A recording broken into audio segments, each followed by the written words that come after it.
Beaucoup d'entrepreneurs ne réalisent pas que le stress, l'anxiété qu'ils éprouvent sont provoqués par des problèmes d'argent. De la finance vous sert au creux de l'oreille tout ce que vous devez savoir pour avoir l'esprit tranquille quand vous pensez à vos finances. Hello tout le monde, bienvenue sur le podcast de La Finance, mais pas que. Nous aidons celles et ceux qui ont l'esprit d'entreprendre à se libérer du stress provoqué par l'argent. Je suis Solange Baboy, consultante financière spécialisée en gestion d'argent. Alors aujourd'hui, je vais partager avec vous un témoignage. Alors accrochez-vous, préparez vos mouchoirs, préparez vos tasses de thé, asseyez-vous, c'est parti! Partager avec vous en fait l'histoire de Marie, qui est une femme merveilleuse que j'accompagne, je forme et je coach. Marie est une femme courageuse et battante. Elle cumule plusieurs casquettes dans sa vie. Elle est à la fois maman de 3 adorables enfants, épouse d'un mari absent, chauffeur de taxi pour ses enfants, agent diplomatique pour régler les conflits familiaux, pompier pour éteindre les incendies provoqués par les mauvaises décisions financières de sa famille. Elle est sœur, elle est amie, elle est employée, elle est confidente, elle est conseillère, elle est professeure particulier et j'en passe. Toute sa vie, elle s'est toujours sacrifiée pour les autres. Elle a mis de côté ses rêves pour que sa famille soit bien, pour que son mari puisse réaliser ses rêves. Marie et sa famille n'ont pas cette situation financière glorieuse à laquelle elle a toujours aspiré. Elle rêve d'avoir la paix du cœur quand elle pense à ses finances, d'avoir la liberté de choisir de travailler ou pas, de partir en vacances quand elle en a envie.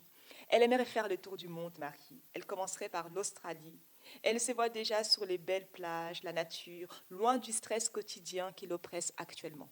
Elle en a marre de sa vie actuelle. Elle veut du changement.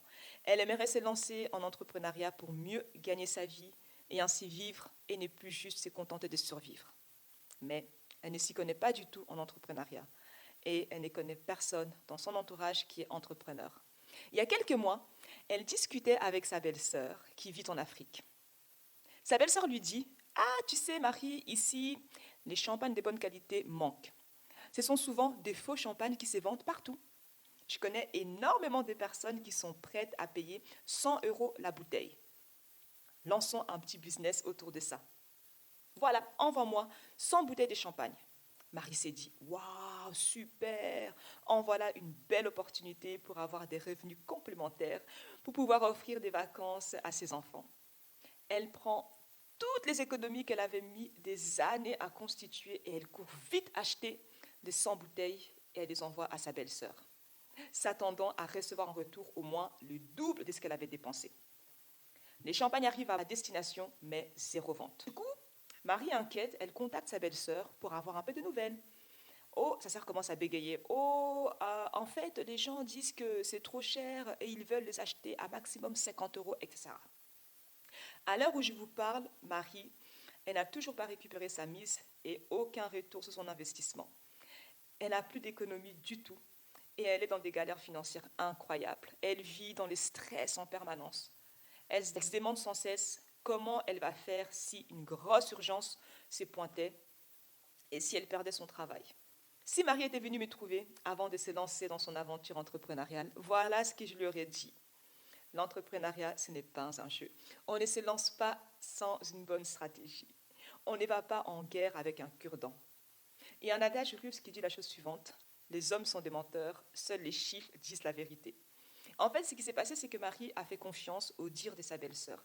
Elle n'a pas pris le temps de vérifier avec des chiffres et définir un plan bien rodé. Dans son cas, ce qui aurait été plus judicieux de faire, c'est la chose suivante. 1. Définir un bon modèle économique. Moi, ce que j'aurais recommandé à Marie, c'est de mettre en place un système de prépaiement. C'est-à-dire, elle demande aux clients de payer avant et avec l'argent qu'elle reçoit des clients, elle va acheter les champagnes et elle les envoie.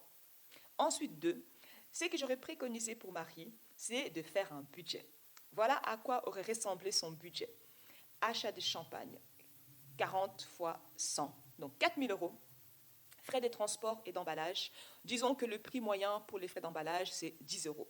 On aurait fait 100 fois 10, égale 1 000 €.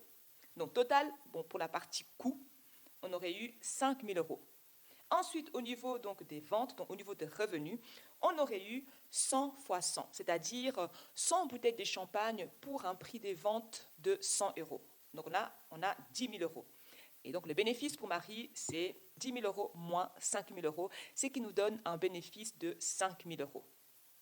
Ensuite, on aurait mis en place une prévision de trésorerie, c'est-à-dire définir quand exactement l'argent allait sortir du compte en banque de Marie, donc de sa poche, et quand est-ce qu'elle allait recevoir l'argent en retour.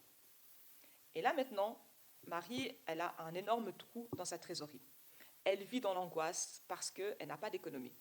Elle n'a pas d'argent pour saisir des opportunités d'investissement ou faire face sereinement à des coups durs.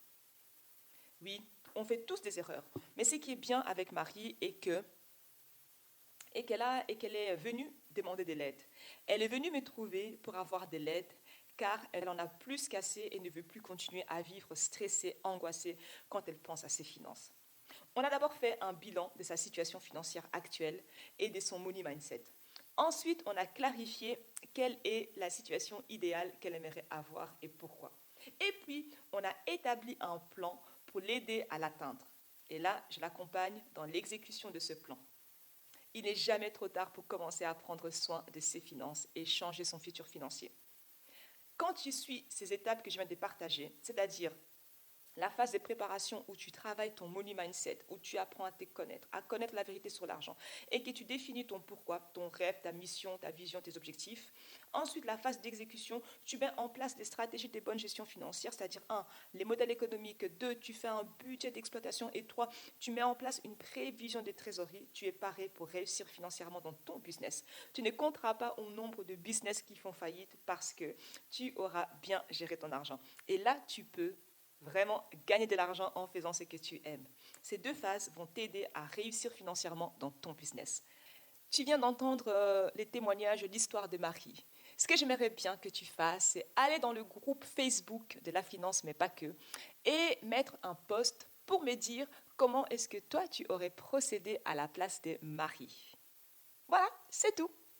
Je vous donne rendez-vous au prochain épisode. En attendant, prenez bien soin de votre argent et que la paix financière soit avec vous. Bye!